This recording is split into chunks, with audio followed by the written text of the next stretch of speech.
Okay, so it's currently like 2 something in the morning, and I am trying to just breathe and recover because I already recorded a video of this, and I figured I would re-record it because I want to keep it short and concise. But if you've been, following along my journey and situation of what I'm going through, and maybe supporting me, even if I don't know who you are, but you're praying, or what have you, I appreciate that very much. But yesterday, I'm kind of just chronicling things on YouTube with this whole gang stalking targeting thing. Yesterday I didn't go to work because the night before, or overnight, I didn't feel well at all. I had a very weird experience opening the orange juice bottle from a supermarket. And the video, well, thank God it went down, but I had a bad blister on my hand. You can kind of see the remnants there. It happened right there. And my hand went like kind of numb. My pointer finger, my thumb went numb. It was red from there, like a pointer finger cross. And it turned really red. It was burning. My hand was burning. And I got a blister in the middle of my hand where I was pressing down the bottle cap. And my first thought was, okay, well, what causes numbness and what causes redness and burning? I go, maybe it was an acid of some sort. And I go, who would put an acid on the bottle cap of a juice? And these are the kind of things that you deal with when you're targeted. Very subtle things that you would never expect or imagine. That happened. And my mind immediately, I was like, oh God, what if it's cyanide? But I'm like, I'd already be dead if it was cyanide, because cyanide works instantaneously, I assume from, just what you hear about it on TV shows and crime shows and stuff like that. So I process of deduction. I was like, okay, if it's not that, I go, let me just figure out, because it was burning. My hand was literally legit burning. So I put it under running water, and I was like, well, it didn't have a smell to it. And I go, then I thought of sulfuric acid. And I go, maybe it's some type of acid or something that's, and that's corrosive. It can burn through your tissues. So, but I did get a blister. It was a white blister. It's kind of gone now. You can't really see it. It's right, well, you can kind of see it. It's in the middle there, right there. And, because I really pressed down forcefully on the cap to open it, because it wouldn't open. And then fortunately, I took that as a sign. I ended up throwing it out. It was a huge bottle of orange juice. The brand was Matt's something orange juice Defense. It had like pineapple orange, and I was like, because I felt like I had, also my lymph nodes were swollen that night too. I think my body's working on overtime. My immune system's working on overtime to just beat whatever toxins and things are, because when you're targeted, they put stuff in your food and your water, and they even put it on your clothes, because if landlords or, maintenance people or whoever have access, or neighbors, because that's what happens when you're targeted and getting stalked, especially in a building. They'll start a smear campaign about you or wherever you move to, and they'll put you on neighborhood watch. And even when you're innocent, you do nothing wrong, that's just what happens. And then people will come into your home or your apartment, and that's why I have like security cameras. Literally have 3 security cameras, a doorbell, but even that can get hacked into. So I don't know how effective it is, but anyway, so I dealt with that last night.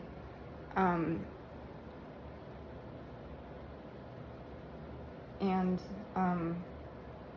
I also suspect that, and I'm sorry if I cry about it, it's just like when I talk about it, it's frustrating, because it's really hard for people to understand that are not going through it. And then you sound crazy talking about it, right? Because people are going to go, who's going to do all that? Who's going to go through all that trouble to target one person and sabotage their life and make them scared 24/7? Like if it was Fear Factor show, and I don't know,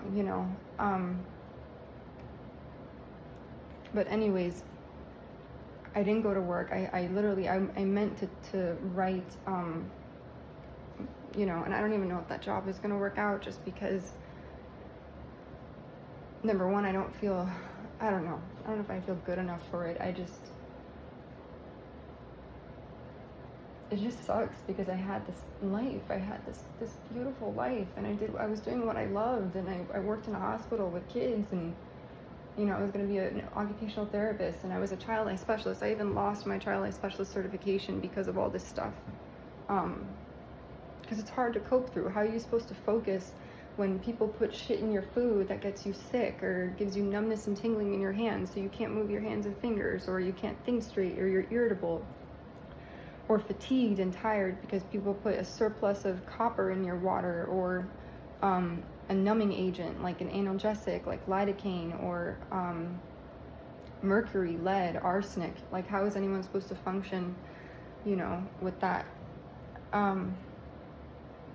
Or sedatives. Sometimes people use sedatives. So anyways, I slept through, like, I meant to text my manager or email him or whatever, and I didn't.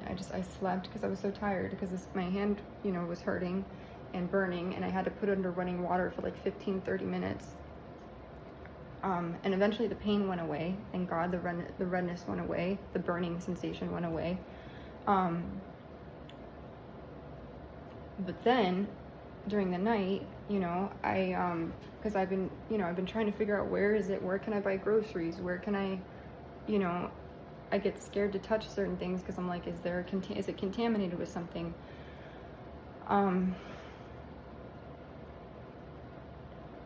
But overnight, I tried to sleep on the couch. I then migrated to the bedroom. My bedroom is the window right here is literally, the trash.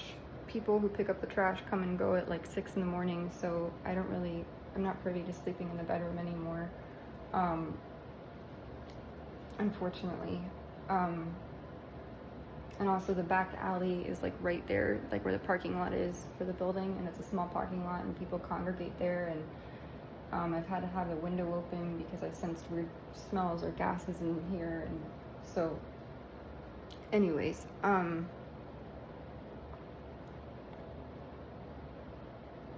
yeah. What else?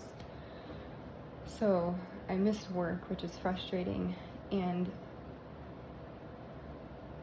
I don't want to be the type of person that quits everything, but, you know, it's just, even at my new job, sometimes I'm like, there's workplace bullying, you know, like, I told my dad recently, there's just subtle things that people will say that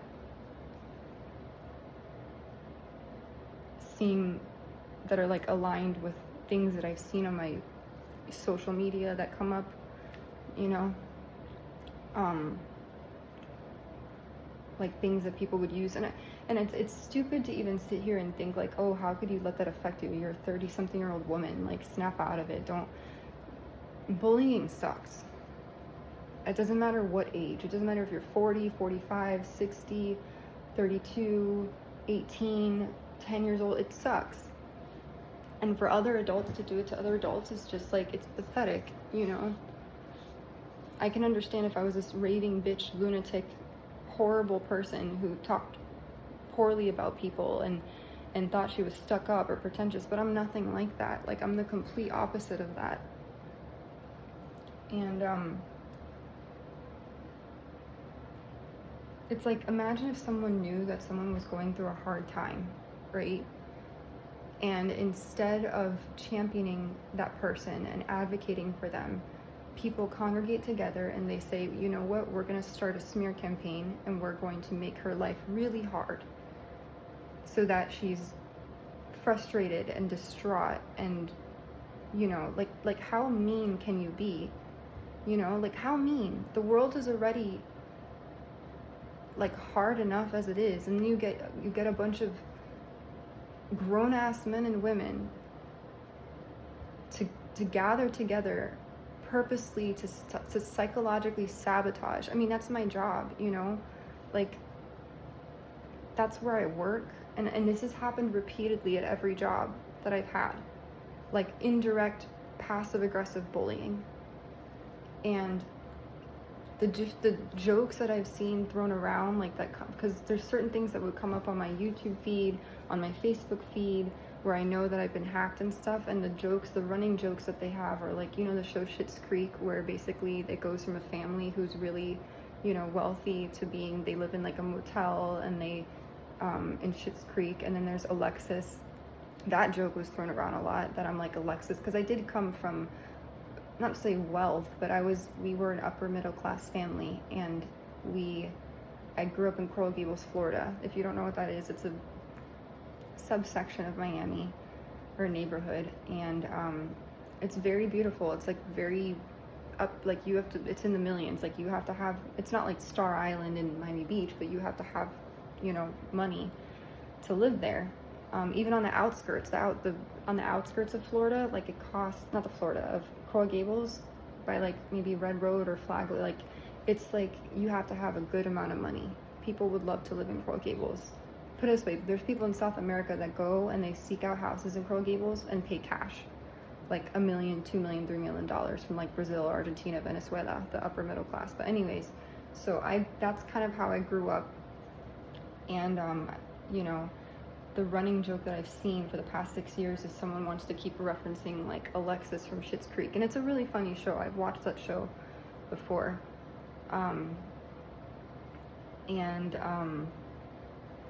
Yeah, so there's that, and then the other joke is the Addams family, that like we're some, I don't know, evil family. Wednesday Addams. The running joke about Wednesday Addams, and these are just things that repeatedly will come up on my feed. That if you don't know the character Wednesday Addams, she's played by, I forgot that, something Ortega, I forgot her first name. Oh, Jenny Ortega. She's, you know, she plays that role, and she's very like brooding and serious, and I'm nothing like that character at all. The other running joke is that, what else? There's a few. Dexter, that whoever's hacking me basically sees me as like Dexter. So the character of Dexter, I've never watched that show, but from what I've heard is basically he's a forensic splatter guy or detective or something, but then he goes after the bad guys and he like murders them, which is horrible, but he looks at that as avenging the deaths of people, and I'm like, I'm not a serial killer. I don't, you know, I've never murdered anyone in my life. I don't plan to doing that, I don't at all. I don't wish ill upon people. I pray for people. You know, what else? I'm sure there's more. Those are the main ones that come to mind.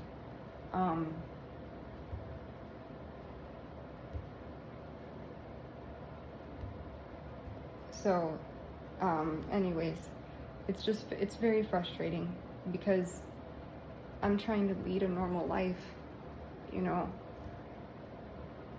and in some states it's worse than others, and this whole thing just robs you of your energy.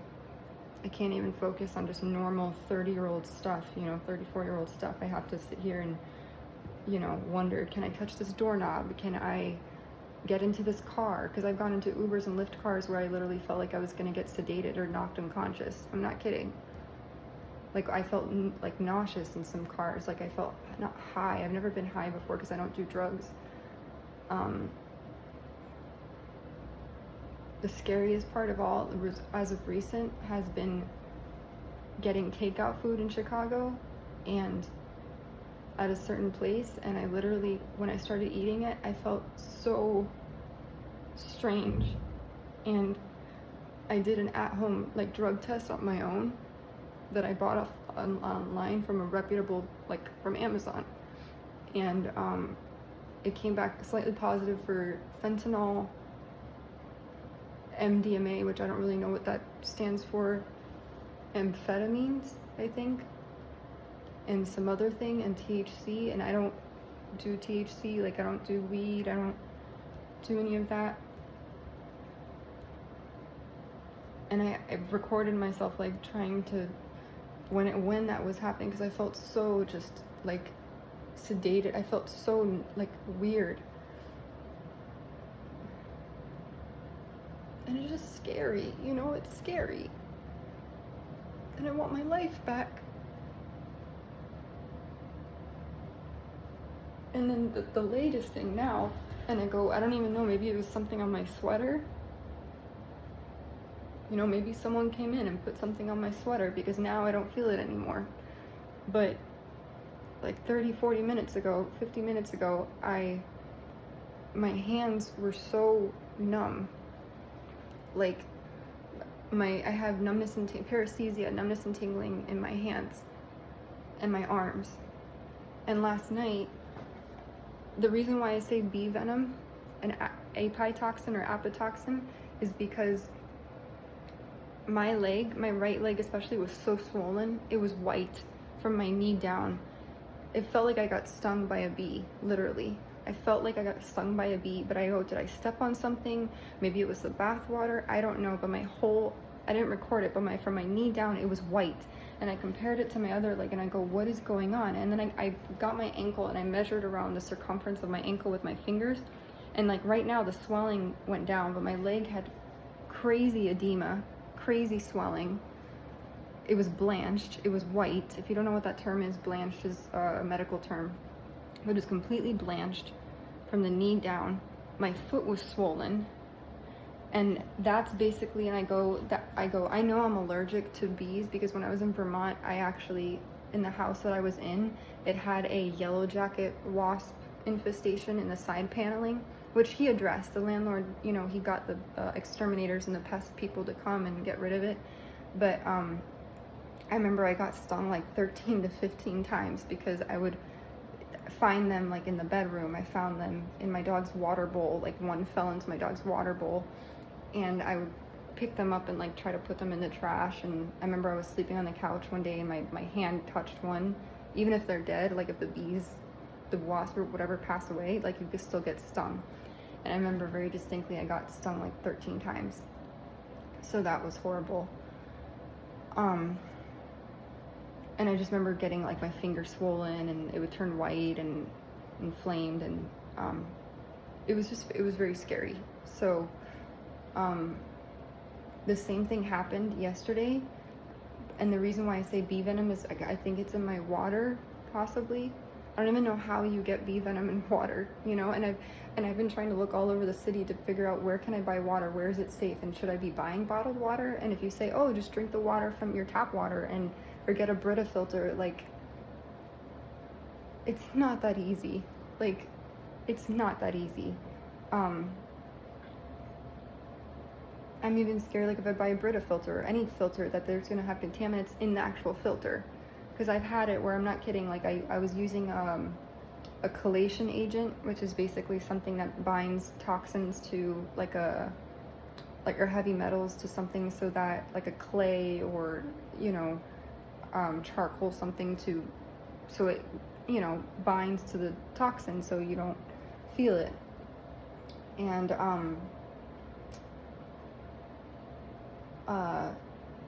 that I ordered something online with that, and I'm pretty sure there's something in there in the jar of the stuff that I ordered that's supposed to get rid of the toxins. It's a powder, and I don't know if they switched it and put opioids in it, but it's just, I'm like, I don't know who has the power to do all this stuff. I have an idea, and I don't really want to say it on YouTube because I don't need to get into but it's a crime. What's happening to me is a crime. This is a hate crime. This is abuse, and I need people to take it seriously. It's not funny, for people that want to negate it and be like, oh, that's not happening to you. I have family where they're saying, oh, that's not happening, then go get a drug test, go get a heavy metal toxicity test, when I was in Virginia, I remember I paid, I don't know how much money, in the thousands, out of pocket to get medical testing from Quest, from different places. And this is why I say the healthcare system, it's kind of flawed, and it's kind of, I've noticed now this migration and shift into with primary care and with physicians, where now they're kind of putting medical care or healthcare in the hands of the consumer. and they're giving more autonomy and leeway to, the patients, in the sense that they're letting them be active participants in their care, and in ordering, like I've seen websites where people order at-home test kits, and they order blood tests and things like that, because doctors aren't trained on preventative medicine, they're trained on curative, which basically means that they're not going to focus on what the root cause is. Like if you have an autoimmune disorder, now it's like curative medicine dictates that they'll give you immunosuppressants, right? Or, there's IVIG, where you have IVIG infusions. And it's not so much focused on targeting the root cause of why is that, is it parasites? Is it environmental? Is it mold toxicity? Is it heavy metal toxicity?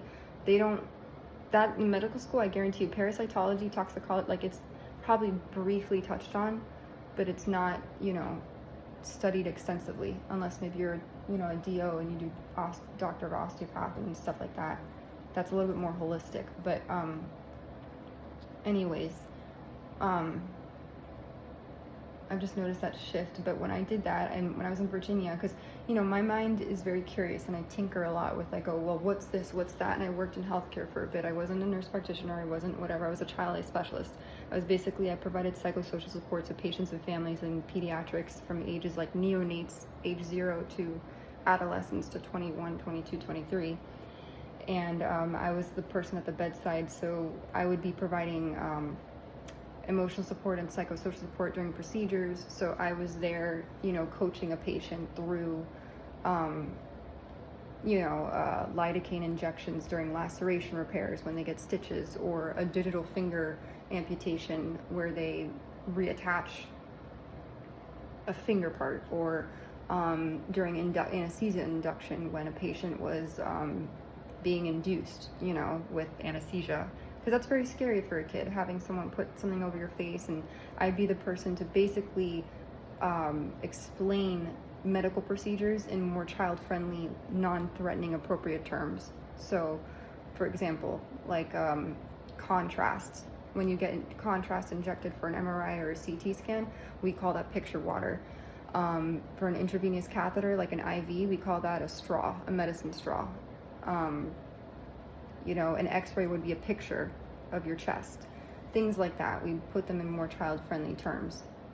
Surgery was when you created an opening or a cut or something to fix something that's broken, But that was my line of work previously. And so I know a little bit. Like I've been present for, I worked in outpatient settings in the emergency department of radiology, IR, fluoroscopy, nuclear med. I've worked in intensive care, we're in cardiac, and the PICU and oncology, So I know a little bit about medicine. Like I've been on the front lines of, in procedures. So I learned a lot of medical terminology. I also studied to be a physician assistant at one point. And I shadowed and observed residents at hospitals, so during medical rounds. So I know I'm not saying I know my shit, but my brain is, geared towards that. But anyways, as I was saying before, I ordered a bunch of medical tests out of pocket through Quest and through LabCorp in Virginia, and I knew something was off. Like even my water over there, I think there was a surplus of copper, and excess of copper leads to anemia, and I was extremely fatigued. And, I think I had in my orange juice, I think there was heavy metals in my orange juice. It was horrible. It was horrible. And you would think it would stop. It hasn't stopped. And that was in 2023. All this craziness started in 2021. All because I did a police report on a guy. That's literally what this is about. I did a police report on someone that I said was stalking me and I thought hacked me, and or his friends or something, and then everything else everything went to hell in a handbag after that. And proving it is so fucking hard. Excuse my language. Proving it is so hard. It's my word against somebody else's, against a whole community or whatever. And unfortunately, people are very motivated by money. So in gang stalking and targeting, they pay off people like perps, and then they congregate and gather together, and then they start smear campaigns, and then just the rest is history after that. And then you look discredited, you look crazy, you look paranoid, you look all this stuff, and none of that is true. And then my pet, Bonnie, she gets targeted too, because I don't know what's in her food. And sometimes I feed her what I eat. Like I share with her, if I get chicken nuggets, like I share with her chicken nuggets. I don't know if you're supposed to give dogs pizza, I give her pizza.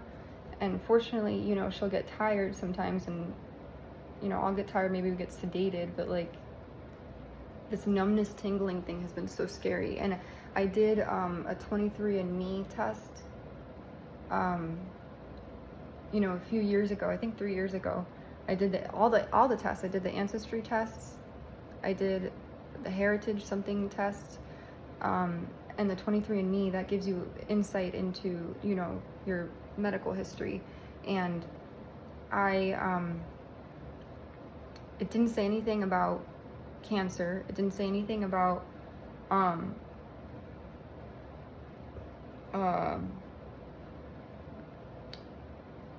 neurological disorders like multiple sclerosis or Parkinson's, ALS, Alzheimer's, dystonia. It didn't say anything about that. So I'm confused, I'm just confused, and it's just been really hard to wrap my head around, and it's so hard to prove. It's so hard to prove. And no one should live like this. Like nobody. Like the fact that I opened an orange juice bottle, I go, what the heck was on the orange juice bottle? Because look, it's right where, like, I pressed down really hard to open the thing, and I had to throw it out. I threw the whole bottle of orange juice out. And I don't know if it was perfectly good orange juice. I don't know what it is, but it's frustrating.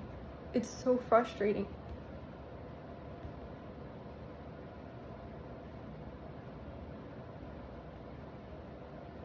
It's just evil, it's evil. And you start a new job and you think, oh, it's gonna be a really wonderful opportunity, and then the same shit happens. And I don't get it. Why are people so preoccupied and obsessed with just undermining somebody? Why? There's so many things in the world that are so much more valuable and important. But even like coffee, like I went to get Starbucks coffee recently here in Chicago in the Gold Coast area, and I drank it a little bit. I didn't get coffee, I got a Frappuccino because I haven't had one of those in a long time. And I took a few sips, but then I felt so strange after. I felt so like weak, like my body just was overcome with weakness and tiredness, and then just like my heart felt like it was like sinking. I don't know how to describe it, but I felt like I was gonna lose consciousness. And I go, what was in the coffee? Like I go, why are people doing, like, I feel like I'm gonna be trafficked. Like I feel like I'm gonna be knocked unconscious, and I'm gonna be, found in my apartment sedated or unconscious. And I go, what are they gonna do? I remember when I was in Indiana and I ordered DoorDash, and the food was fine, I think, but the drink, I had a soda, and I remember I drank the soda. It did taste a little funny. It didn't taste like regular Coca-Cola. And like 2 or 3 hours later, my heart rate just skyrocketed. And this happened to me the day before yesterday too. When I was at my desk, I was eating cereal. I think it was cornflakes. And all of a sudden even I think my cereal is being messed with. And I don't even know how people can do this. I don't know how people do this. My heart rate skyrocketed. This is 2 days ago. And I had to like calm myself down. I got really nervous because I thought I was gonna like faint. And I get it, panic attacks, anxiety attacks, that could mimic that. But it didn't feel like that. I felt like I was gonna like faint. And my heart, something like my heart rate got elevated, and then so I don't know if I drank something or what happened, but I tried to calm myself down. And then the other time, but when I was in Indiana and I ordered DoorDash, and I think it was McDonald's, and I love McDonald's. I think it was McDonald's or Burger King. I don't think it was Wendy's, but the soda, and they usually put like tamper-resistant seals on the soda, so I thought, oh, there's nothing wrong with it. But I remember 2 to 3 hours later, my heart rate skyrocketed. I got a knot in my stomach on my side, like as if it just crunched up like in a ball. Like I don't know, like my muscle got tense in my stomach. My hands and my fingers went numb, like I couldn't feel it, but then they also got really rigid. My throat almost closed up, like I couldn't, my lips were trembling. My mouth went numb. This was the weird part. My mouth went numb. My tongue went numb, so I couldn't get my words out. I almost lost the ability to speak. So I was like, I remember I called the ambulance or the ER or 911, and I go, I've been poisoned. I think I was poisoned. And they go, they explain to me why, and I go, I can't get my words out. I can't move my mouth, and my hands, my fingers went rigid. And I don't have any previous medical complications at all with, things like that. So my hand went numb, my fingers went rigid. I was trembling, like I was shaking. I got really cold, like I was shivering cold, and everywhere I get cold very easily, and so I usually, places I keep the heater on. There's no really heater in here. In Chicago, they regulate the heat in the buildings, but I got the chills. Like I was trembling and I got the chills, and my eyes got blurry. Like I had blurry vision. It was very strange. I couldn't see, and I go, I can't see out of my eyes, and my hands were numb, and my fingers were numb, and they were shaking, and they went rigid, and I almost got my airways closed up, and I was freaking out. I was freaking out so much. And I remember the ambulance people didn't, like my pulse was like 140 or 150. It was through the roof. My blood pressure was really high. And so the first thing they asked me, I remember they go, okay, let's check your vitals. So I go, I'm just nervous because I can't see. I couldn't see out of my eyes. My eyes went blurry. Like, I'm not kidding when I say that. And I got LASIK eye surgery done in I don't remember how many years, like 10 years ago maybe. I don't know how long ago, but basically I had PRK, which is another form of LASIK, or laser eye surgery, laser eye corrective surgery. So my vision should be 2020 or 2015. I have like pilot eyes basically. Because I had really bad astigmatism, like I had nearsightedness, so I couldn't see far.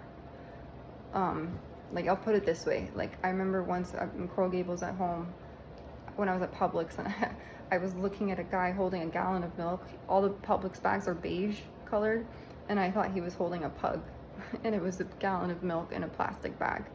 So my eyesight was really bad, but I had laser eye corrective surgery, so my eyes being blurry was very scary.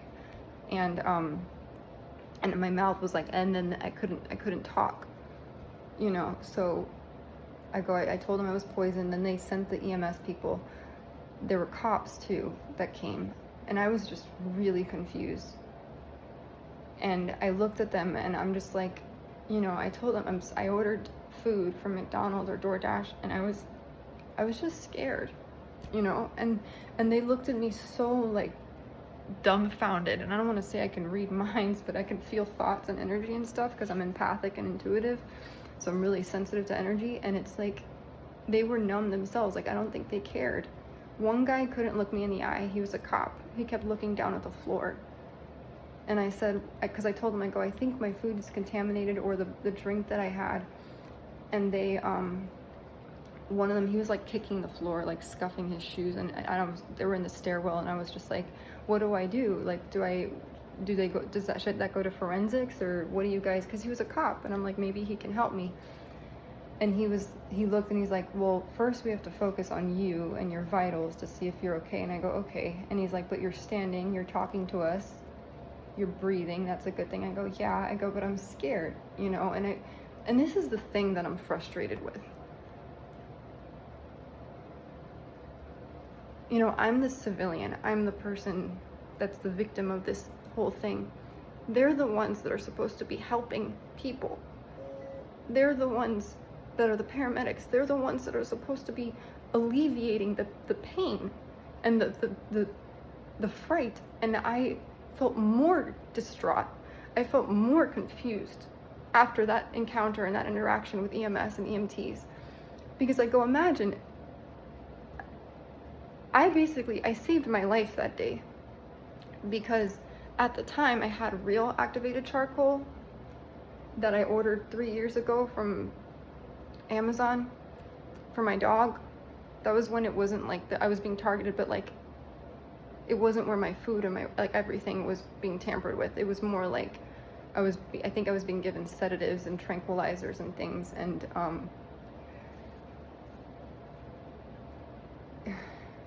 it was just more like people intimidating me or walking around me versus like now it's like really bad. And I was still able to eat some food. And anyways, so I was standing there in the building that I was at. It was at an Airbnb, but that night I saved my life because I took actual charcoal. I threw a bunch of charcoal shit in my face, and I'll never forget. I told a lady at the dispatch on the phone, I go, I have black stuff all over my face because I was trying to take a chelation agent to try to get rid of the toxin or whatever, the drug that I was maybe drugged with. And she, you know, she's like, okay. And she's like, well, if you're in dire critical need of help, you need to be seen. And so I went to the bathroom, I washed my face really quickly. And then that's when I went downstairs and I told them, I go, should I give you my McDonald's bag so you guys can, you know, look into it? And I remember I was on Medicaid at the time. And so, you know, they said, oh, come to the ambulance truck, we'll take your vitals. And mind you, I'm sitting here, I'm like, I took my vitals already, you know? I don't have a stethoscope, I'm not a doctor, I didn't have like, you know, the stethoscope to put in my ears and listen to my heart. But I monitor my oxygen saturation, which is my O2, you know, I monitor my pulse. I don't have a BP cuff, you know, blood pressure cuff, but if I did, I would monitor that. And, you know, I was like, what good is it going to do me? So I went through the motions of it because that's what they suggested. So I went to the ambulance truck, and the first thing, you know what they asked me? The first thing, she's like, do you have a history with her clipboard? She's like, do you have a history of psychiatric, or like, do you have, you know, have you had panic attacks, anxiety attacks? I'm like, the first thing I said to myself, I go, they're going to paint this out as a panic attack, 100%. And I go, yes, but I go, this is distinct from that because my tongue went numb. I could barely get my words out. I can't feel my mouth and my eyes are blurry. So then the guy in the back of the ambulance proceeds to tell me, he goes, oh, when I was in high school, my tongue used to go numb when I had anxiety. I go, yeah, but did your mouth go numb? Did you lose the ability to speak? Where you had, like, I don't know if it's aphasia, but it's basically, there's a part in the brain called the Broca's area where basically it governs speech capabilities. And I literally could not talk. So there was either a neurotoxin in I surmised that there was either a neurotoxin or an analgesic. So an analgesic is something that numbs your mouth. So when you think of like lidocaine, so when you get, if you go to the dentist and you get a cavity and they inject your mouth with lidocaine, that's a numbing agent. When you get stitches or you have a laceration, what they do is they put a numbing agent so that you don't feel when they, you know, scrape your skin. It numbs the skin. So and so that's what it felt like when I couldn't talk. And so you know, when he said, oh, when I was, and I go, yeah, well, when I have anxiety, that doesn't happen to me, and I don't get blurry vision as well. Your retinal optic nerve has nothing to do with anxiety. Nothing. Anxiety, when you get anxiety or you hyperventilate, you get an anxiety attack, it mimics that of like, you know, cardiac arrest. But in cardiac arrest, there's distinct things. You have angina. Angina is chest pain. It radiates usually in your left side, from, you know, the front, your chest. Is it called laterally? Whatever, it's not medial. Medial's middle, it's laterally. So it's on the left side, and you get from your shoulder to your radiates to your back, like your scapula, and then, you know, it goes all the way down, and you get like a rash, maybe like redness. So that's what, if you go into cardiac arrest or if you have a heart attack, which is called a myocardial infarction, which is an MI. And then with anxiety attack, it's different. It's like basically the anxiety overtakes your nervous system, so it goes on overdrive. So you have hyperventilation, you know, fast breathing, right? Like that could happen. Your heart will race, you may sweat, you may get sweaty palms. That is usually typical of an anxiety attack. Maybe there's trembling, but for me, I've never had it where my mouth went numb, where I couldn't speak and I couldn't see because my eyes went blurry. So that's how I knew it was distinct from a panic attack. But that's what she proceeded to tell me. And so I was in the stretcher, and she's like, well, we can take you to the hospital. And I already knew, like, I go, if I go to the hospital, you know, I'm skeptical now of, unfortunately, of law enforcement and of EMTs and paramedics, because I go, what side are they on? What side are they on? Are they on the victim side, or are they on the perpetrator side? Because I don't know anymore. I don't know anymore at all. I'm sitting there, I mean, that's a strong accusation to say, hey, my food's been tampered with, or my water, or my, you know, that's a really strong accusation. And I love McDonald's. I love all the, you know, I grew up eating McDonald's, like, when I was a kid. And I know people have their qualms with McDonald's, and they say, oh, fast food, and, you know, but when you're poor and you don't have any money, you know, fast food is like, unless you go to Walmart and you find good deals on food and stuff for $1, $2, or Dollar Tree or Dollar Store, and it's hard to, you know, make ends meet, and you know, so sometimes that's the solution. I know it's not nutritious. They have some stuff that's nutritious and whatnot, but for me, you know, I wanted to treat myself to that because it's like nostalgia for me. I grew up eating that as a kid, during sleepovers and stuff with family. And so anyways, but after that, funny enough, those weird symptoms, you know, died down, thank God. I was able to regain my control of my hands and my fingers. But what I'm feeling now, even with peripheral neuropathy, or peripheral neuritis, if you want to call it that, inflammation of the nerves, or numbness and paresthesia, numbness and tingling, neuropathy in the sense of like you don't feel it, you lose sensation in your hands and your fingers. Eventually at that moment, I was in Indiana, it wore off. But then the weird part is I felt really disoriented. Not disassociation. Disassociation is when you lose touch with reality. Like, I've never been dissociative, except one time when I thought I was having a pseudo seizure when I was back in Miami. I was so stressed out. I remember getting in the car, and I was present in the car, and I was about to start driving. I had my hands on the steering wheel, but there was a disconnect between my brain and my hands. And I couldn't like start the car. I was like frozen basically, and I couldn't move. And that was the only time I've had a dissociative episode in my life of feeling. But it wasn't even dissociation from a psychiatric standpoint. It was more from a medical standpoint that I think I had a pseudo seizure, which is, if you don't know what a pseudo seizure is, it's not an actual seizure, but it's symptoms that mimic that of a regular seizure. And I don't have epilepsy as well. Because seizures, you can get seizures from, you know, an influx, or like when your nervous system's on overdrive and you have too many neural processes going on and your brain can't cope with that, so you get a seizure. So it's almost like when you have a computer freeze. Or you can get what's it called, febrile seizures. So you can get seizures from being sick, when you get a fever and then your brain goes haywire and it stalls. But I had a pseudo seizure where I literally couldn't move. So that was a few years ago. But this was like, I wasn't dissociative, I was disoriented. So I felt confused. I felt weird symptoms of just being like, I don't know how to, it was like, not drunk, because I didn't have any wine that day, it was just Coca-Cola. But I felt more after like the EMT thing. I felt very, I think I was drugged as well because it was spiked. I think the drink was spiked with, I don't know what it was, but I felt just very confused and just very like lackadaisical, like la-di-da, like I guess high, if you want to say high. And I don't have any drug dealers on standby. I don't know any drug dealers because I don't do drugs. So it was very scary, and that's been my reality for the past 5 or 6 months. I mean, I've been going through targeting and stuff since 2021, so 22, 23, 24, 25, 26, or 6 years. So I don't know when it's gonna stop. I don't know if it's different by state.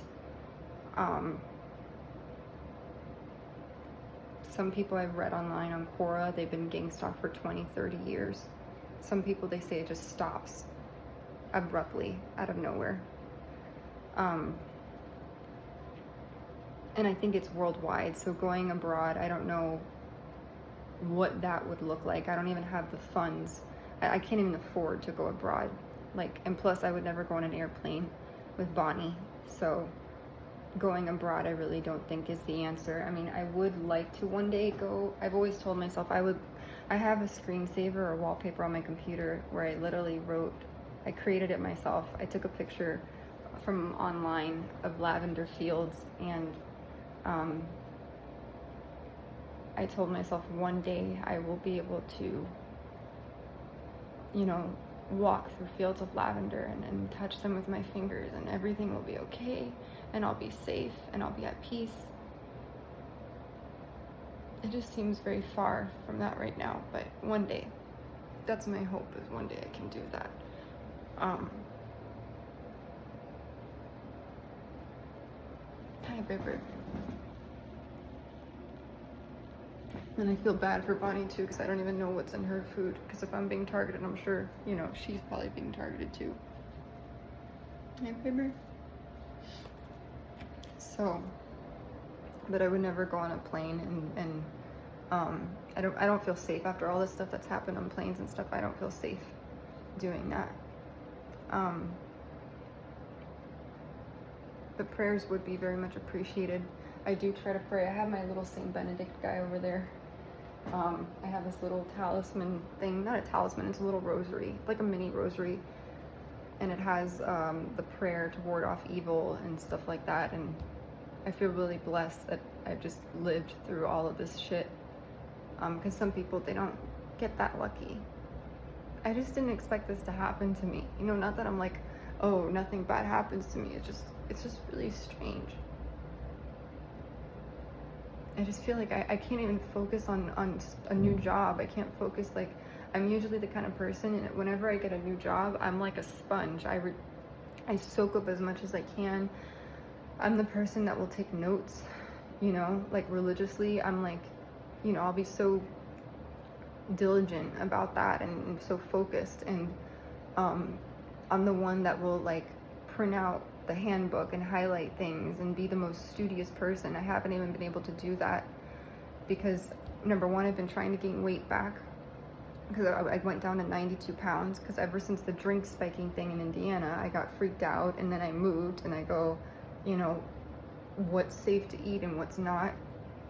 So I've been afraid to eat, right? So I went down to 92 pounds, and then I've been trying to gain my weight back, and I got to like 98 or maybe 99 pounds this past week. But then, I drink water or something happens, and all of a sudden I feel my heart feels like it's restricted or constricted, and then I get numbness and tingling in my hands and fingers, and that tells me, oh great, I think, and then I'll eat something and I feel like I'll lose consciousness, so I go, great, what's in my food, what's in my cereal, I don't even know what to eat. Even another time when I was in Indiana and I ordered food delivery and I ate the chicken and I think I got roofied,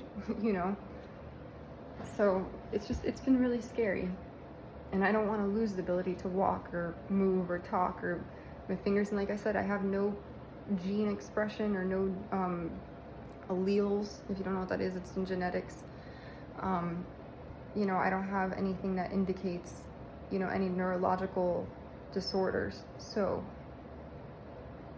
you know, if you're someone, let's say you're in, you know, government, if you're in law enforcement, if you're in, you're a lawmaker, maybe if my, I don't know, if my story gets, maybe it'll get to, you know, if someone, I mean, I've exhausted all my resources. When this all started, I reached out to the Washington Post, I reached out to the New York Times, to the more specifically the tech columnists, because I was talking about hacking and stuff. So, you know, because I suspected a certain software that was on my phone, and I go, why me? Like, I'm not that important, you know, I'm not that important. I'm not a dignitary. I'm not an activist. I'm not an investigative journalist. So I go, why me specifically?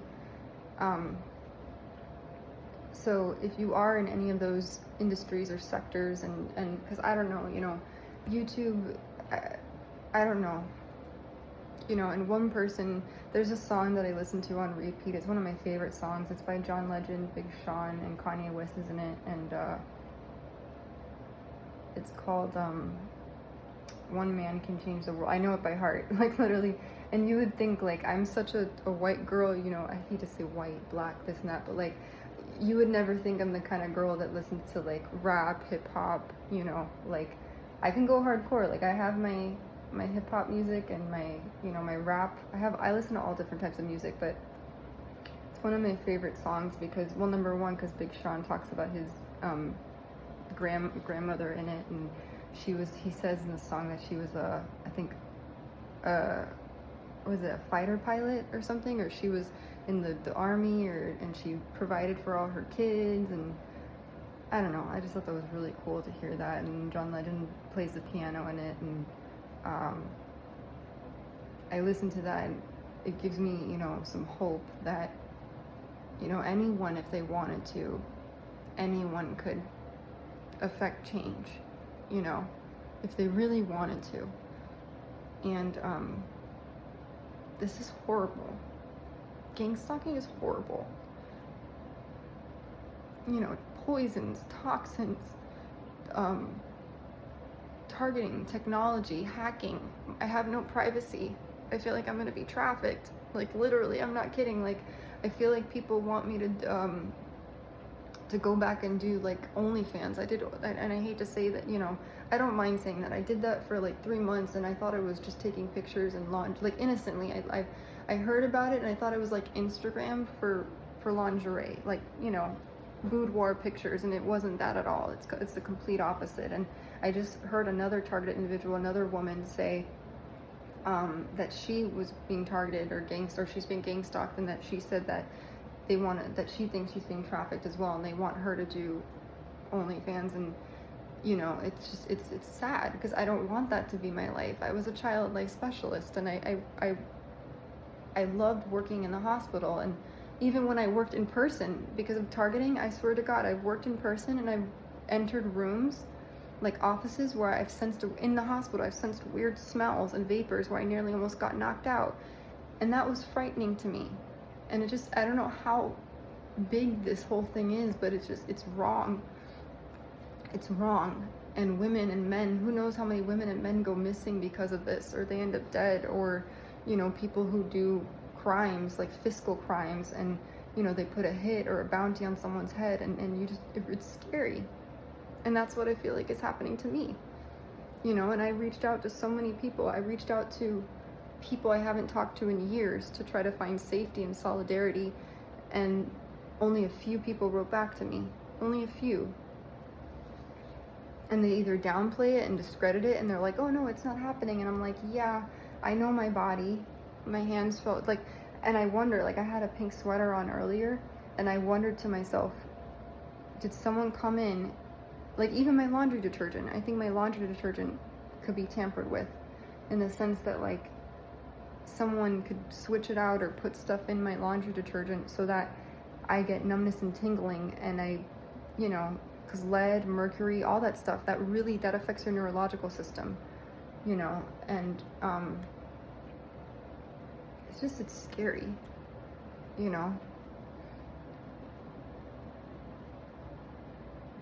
So, that's the latest of what's going on right now in my life. And I do want to move. I don't know where to move to. I'm trying to find places that, you know, maybe offer housing, because I really can't afford. I've considered roommates, but I don't really think that's a smart option, especially being targeted and gang stalked. Because they have Airbnbs where you can room with people, but then you're rooming with a stranger, and it is very economical. I've seen it where it's like $800, $900 for rent, but you rent a room, and I don't think that would be smart of me, especially given my situation, because someone could put stuff on the doorknob. They can, you know, some of them have locks on it, but they can very easily get in there. They can rearrange stuff. Some houses, you're basically staying with random people, like random people that you don't know. And I mean, imagine I'm living in an apartment building in a one bedroom, but the maintenance people have keys, the landlord has keys, neighbors, who knows, you know. So, and that's in a building, right? Imagine if it was like me living with a stranger.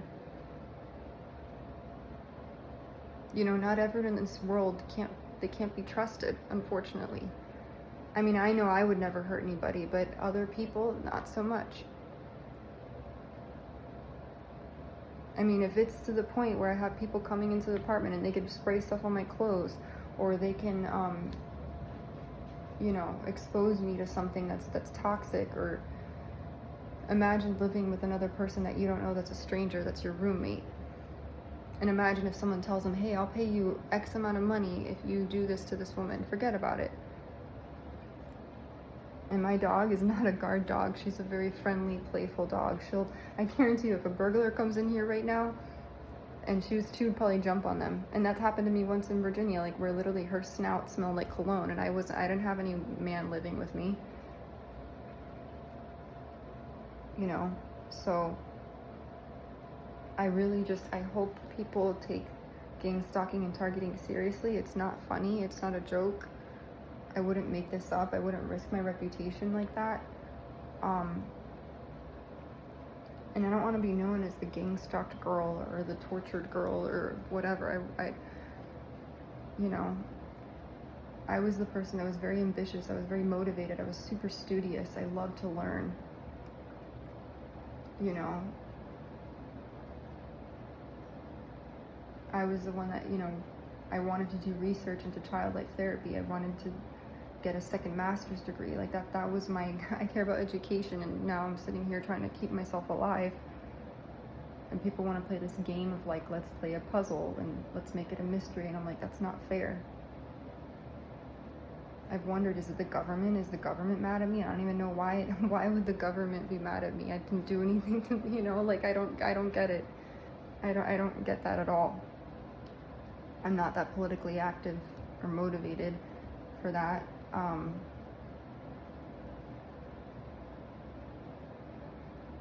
You know, I don't get it. I'm not a dissident. I'm not an anarchist. I'm not a spy. You know, I can attest to the fact that I'm not. I don't. You know, I've never been to. Only country I've been to Italy, as a family, like before, and that's it. I haven't been. Well, we've been on a cruise we've been to Jamaica, Haiti, St. Croix, I think, or St. Thomas. I don't know if it was Turks and Caicos, but that's really. And then domestically, we've been to like New York, Las Vegas, California, Michigan for a wedding, and that's it. Georgia for a wedding. And then I've traveled up the East Coast, you know, with moving and stuff, and that's it. I'm not like anyone important, you know, so I don't understand why this is happening. I wish someone just gave me answers, and I don't have, you know, and then hiring a lawyer, you know, I don't even know what I don't even know what a lawyer would do, honestly. At this point, I thought I had to declare bankruptcy at one point because I was like, how am I going to pay my bills, you know, because this stupid targeting thing basically just, it wiped me out financially. It was financial sabotage. basically. And I go, how am I going to pay my bills? Because I wasn't talking to my parents at the time, and I don't want them to continue to have to, do that to help me in that way. But, I should be able to be on my own 2 feet. I'm 34. I should be financially independent, and it's just this BS. And even when I talked to a lawyer for bankruptcy, I remember he told me he wasn't really helpful. He was like a bigwig lawyer in Indiana, and he didn't really do much. And he had his secretary talk to me, and I was gonna have to pay like a really hefty fee. And then he's like, you can't be using your credit card, you can't buy groceries. Like, then what do you expect me to do? Starve? And he's like, oh, it's a catch-22. And I'm like, well, I've never purchased any big ticket items. I was paying rent and I was paying groceries. And he's like, yeah, but if they cancel a credit card debt, then they're gonna go, why did you? And I go, like I said, I applied to SNAP. I couldn't get on SNAP in Indiana. I tried. I was on SNAP in Vermont, and where else? That was it. It was in Vermont. I was on SNAP. Anywhere else, I didn't, Medicaid in Virginia. That's been my life because of targeting to try to survive. Literally, that's been my life. So, people trying to target my dog, put poison in her food, my food, lies, slander, defamation, assassination of character. I almost feel like I've been assassinated multiple times. I'm like a cat with 9 lives, or 10, or 11, or 12 lives. And it's just really horrible. So if you are someone that works in law enforcement, or you're one of the good ones, there's a song by, every time I say one of the good ones, there's a song by Gabby Barrett. She's a country artist, and she says one of the good ones. It's one of the songs I listen to where I'm like, there are going to be good people out there, and good men, and honest men, and other women that could be friends of mine. And because I've kind of lost friends throughout this whole thing, because no one wants to deal with it. Who wants to deal with a friend that's targeted, right? Who wants to be friends with someone that's targeted? Because then they get targeted. Anyone who helps a targeted individual, usually they get targeted too. That's just the way it goes. And it sucks, because I don't want that to happen to people. I'm single. I don't have kids. I have a dog. She's my fur child. And that extends, to her. But I don't want people who have families and kids and to be targeted, because imagine, it sucks. You're fighting for your life every day. You get bullied at jobs. You get lied about to employers. You get your food poisoned and tampered with, and this because you'll start to feel symptoms of it. You'll start to feel kind of like disoriented or irritable, because lead causes irritability, pessimism, disorientation, numbness and tingling, neurological issues, reproductive, like endocrine. It's an endocrine disruptor. So my period has been like, I bled for like 15 days straight. This last time I don't mind sharing that, as a woman, my period, I don't even know if it was a period. I go, why am I bleeding? And I go, oh great, do I have cervical cancer? Do I have HPV? And I go, I hope not. I do. I'm an avid medical tester. I tested for HIV. I was negative 6 months ago. And I think STDs, STIs as well. But, that's another thing I get scared about with targeting. They send partners to you, sexual partners, or romantic partners that are honey pots, that they could have STDs, or they could be former, criminals, or, it's frustrating. And none of it, you don't get like physically assaulted. It's all very like stealthy, no touch torture kind of stuff. So, if you are someone in law enforcement and you're one of the good ones, or you're a lawmaker, or you're a lawyer, and or even a psychologist, and please don't come at me. Please don't. Like, I'm very intuitive. I know my shit. I have a degree in psychology, or master's in psychology. I worked in healthcare. Like, don't come and say, oh, your mind is playing tricks on you. No. I know my shit. I'm not stupid. I'm not a police officer. I'm not a federal agent. I applied to work in the FBI for like a hot minute, and then my family said, no, don't do that. And I was like, okay. Plus you can't, because like you have to train for 6 months, and I probably would have been bullied, in that line of work. Because imagine if I'm advocating for human rights, and treating people fairly now, imagine and I'm, have intuitive abilities or whatever. Imagine if I was in law enforcement and I'm the good girl who treats people with respect and kindness. Can you imagine what that would be like? But anyways, yeah. So if you're one of the good ones, if you're one of the good police officers, one thing I will say is this, and I know I'm not trying to bring Jesus into everything or faith, but I do believe that when you help others and you pay it forward and you put someone's needs before your own, I believe that you will have supernatural favor. Joel Osteen speaks about this, actually. You'll have divine supernatural favor over your life and that other person's life. And whereas other people will experience misfortune or bad luck or illness, you will have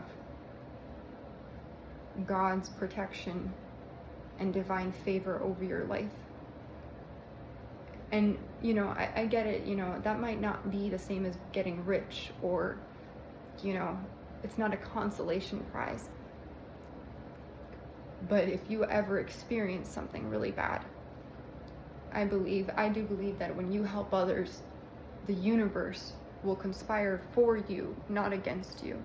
And that'll look like divine protection in sudden misfortune, or where maybe a car accident could have happened, you don't get in a car accident, or someone tries to fire you at a job or talk shit about you at a job, someone else will advocate for you at that job, and they will come in and say, no, we need her, we need him. And that's what that looks like, divine supernatural favor over one's life. Whereas other people, they won't get that. So again, it's not money. It's not, I can't say, oh, God will bless you. Maybe yes, maybe the universe will down the line bless you with an amazing opportunity or a beautiful romantic relationship or partnership, or divine protection through illness, like a debilitating illness. Like if you get diagnosed with something really horrible or just, debilitating or neurodegenerative disease or cancer or something, God will, or the universe will protect you through that experience in the best way that the universe can, right? That's what I believe. Like when you help others and you pay it forward, the universe will conspire for you. And it may not be bucket loads of money, it may not be the lottery, but it'll, if you get diagnosed with a disease or something, God or the universe will bring you the best doctors, not the mediocre ones. So he or she, it will align you with the right path, the right people. And that's how I think karma works in Dharma, like good karma. I think there's a song, I say this a lot, Sarah Bareilles, there's a lyric where she says, you're only going to get what you give away, so give love. So when you give that out, you get that back tenfold. So I believe that when you help other people will help you, but also the universe will conspire for you, and the stars or the moon or whatever, the sun, whatever you believe that to be, God will align events and people and places and things to work in your favor. And I've seen that in my life. Like I'm telling you, I've experienced such adversity. I mean, we all go through adversity, and I'm not saying mine's more important or more serious or the brevity of it, but I do feel like I was done an injustice, and I feel like I'm experiencing a hate crime in real time. And I haven't had police officers or lawyers or doctors or some people who, even family, have turned away from me, or they given a reason why XYZ and this and that. And I tell myself, I go, Ashley, you know what? Be the good and you'll see the good. Look for the good and you'll find it, and be the change you wish to see in the world. And that's what I try to do. And it's been really hard, I'm terrified, you know. I can't prove that neurotoxins or, lead or mercury, arsenic and thallium and cyanide and nickel and bee venom, it's hard to prove that stuff. But because I worked in healthcare and I know my symptoms and stuff, I go, okay, I think it's this, this, and this. So, and that's terrifying. Imagine that eating and drinking and everything that you eat and drink has cyanide in it. Or neurotoxins. Can you imagine that? Or lead or mercury. So that means that slowly it degenerates the body or debilitates it. And, bee venom, I learned yesterday, it actually has a lot of benefits. It actually, it can help with people with Parkinson's, with tremors, but I don't have tremors. And I don't have Parkinson's. I don't have multiple sclerosis, I'm pretty sure. Or CP, or muscular dystrophy, or ALS, or Alzheimer's. I don't have any of that. But apparently it's promising or somewhat hopeful for people that do have that, and for cancer. It has anti-cancer properties. But I haven't been told I have cancer or anything like that, so I'm not gonna, but it is scary though, because botox is a neurotoxin, and that could really cause a lot of issues for someone. It could be fatal, put it that way. You're not supposed to ingest it. So I am terrified, and I didn't deserve this, and I don't look at this like a game. Maybe some people see it as a joke or as a game. I don't think it's funny.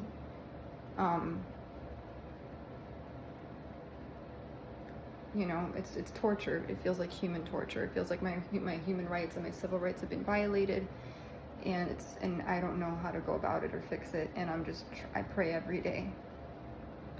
So if you are someone who does know how to combat it, or if you know how or why this stuff goes on, or like I said, my name doesn't come up on a watch list. I've done background checks. I've gotten into jobs and gotten hired, and with kids, and like I did. I applied for care.com. My background check came back clear.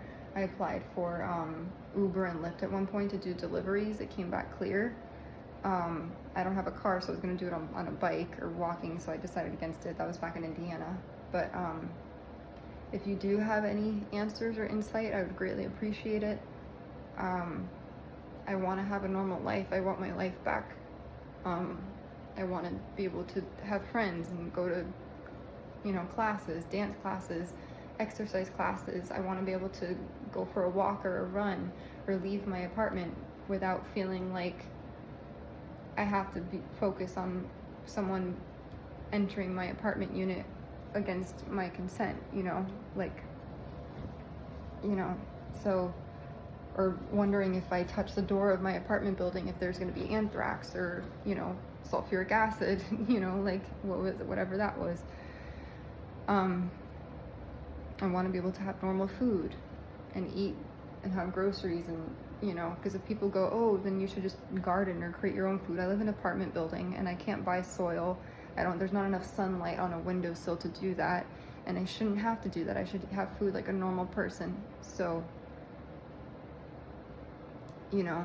if you are someone who can help remedy the situation, I greatly appreciate it from the bottom of my heart. Or if you have answers, I very much appreciate it, because I don't want to lose my life to this, and neither should anyone else. God bless. Peace.